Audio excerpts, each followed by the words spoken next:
بسم اللہ الرحمن الرحیم وعن ابن عباس رضی اللہ تعالی عنہ قال ما رأيت النبي صلی اللہ علیہ وسلم يتحرى صيام يوم فضله على غيره إلا هذا اليوم يوم عاشوراء وهذا الشهر یعنی شہر رمضان رواہ البخاری۔ عبداللہ بن عباس رضی اللہ تعالیٰ عنہ فرماتے ہیں کہ میں نے رسول اللہ صلی اللہ علیہ وسلم کو دیکھا کہ ہمیشہ جس روزے کو بڑے اہتمام سے رکھتے تھے اور فضیلت دے کر، یعنی اس کو فضیلت والا سمجھ کر رکھتے تھے، اہتمام فرماتے تھے، وہ یوم عاشورہ اور رمضان المبارک کے روزے ہوتے تھے۔ اور ایک موقع پر آپ نے فرمایا کہ یوم عاشورہ یعنی 10 محرم الحرام کا روزہ یہ ایک سال گزشتہ کے گناہوں کا کفارہ بھی بن جاتا ہے اگر کوئی اسے رکھے تو، اور حضور صلی اللہ علیہ وسلم اس روزے کو اہتمام سے رکھتے تھے۔ ام المؤمنین حضرت حفصہ رضی اللہ تعالیٰ عنہ فرماتی ہیں کہ رسول اللہ صلی اللہ علیہ وسلم نے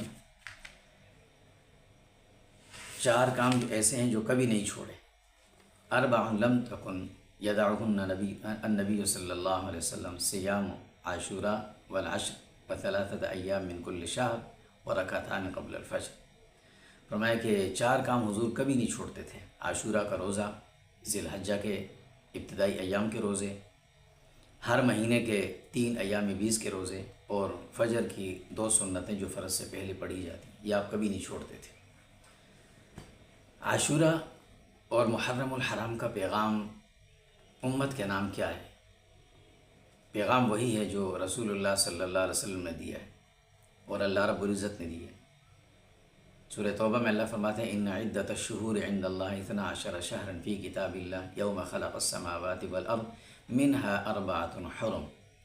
فرمایا کہ اللہ نے 12 مہینے مقرر کیے ہیں، ان میں سے 4 حرمت والے مہینے ہیں۔ ان حرمت والے مہینوں میں، احترام والے مہینوں میں ایک مہینہ ہے محرم الحرام کا، اور حکم اس کا یہ ہے فلا تظلموا فیہن انفسکم۔ فرمایا کہ اس میں اپنے اوپر ظلم نہ کرنا۔ 2 پیغام ہیں محرم الحرام کے اور یوم عاشورہ کے امت کے نام، اور یہ پیغام اللہ کا ایک اور ایک اللہ کے نبی صلی اللہ علیہ وسلم کو، گویا کہ دونوں ایک ہی۔ اللہ کا پیغام تو یہ ہے کہ بھئی اس ماہ مبارک میں کسی قسم کا ایسا عمل، ایسی بات، ایسا کام نہیں کرنا جس سے کسی شخص کی دل آزاری ہو، کسی کو تکلیف نہیں دینا، زبان سے تکلیف نہیں دینا، اپنے عمل سے کسی کو تکلیف نہیں دینا، کہ تم جس راستوں پہ چل رہے ہو اس راستے میں کوئی ایسی تکلیف دہ عمل نہیں کرنا جس سے مسلمان کو تکلیف ہو، انسان کو تکلیف ہو۔ فلا تظلموا فیہن، کوئی ایسا جملہ اور ایسا لفظ نہ بولنا کہ اس سے کسی کو تکلیف ہو۔ اسی طرح کوئی ایسا کام اور فعل مت کرنا جس سے کوئی تکلیف کا سبب کسی کے لیے بنتا ہو، کوئی بھی ایسا کام۔ یعنی خلاصہ یہ فرمایا کہ ہر وہ عمل کہ جس کا تعلق گناہ سے ہو، ایسا کوئی کام نہیں کرنا۔ اور دوسرا عمل فرمایا اس میں کیا کرنا ہے؟ کچھ کرنا ہے۔ وہ کرنا کیا ہے؟ کرنا یہ ہے کہ یوم عاشورہ 10 محرم الحرام کو حضور بھی روزہ رکھتے تھے، ہم بھی رکھیں، اور اس روزے کو رسول اللہ کی سنت اور اتباع سمجھ کر رکھنا ہوگا کہ رسول اللہ نے یہ عمل کیا، ہم بھی یہ کریں۔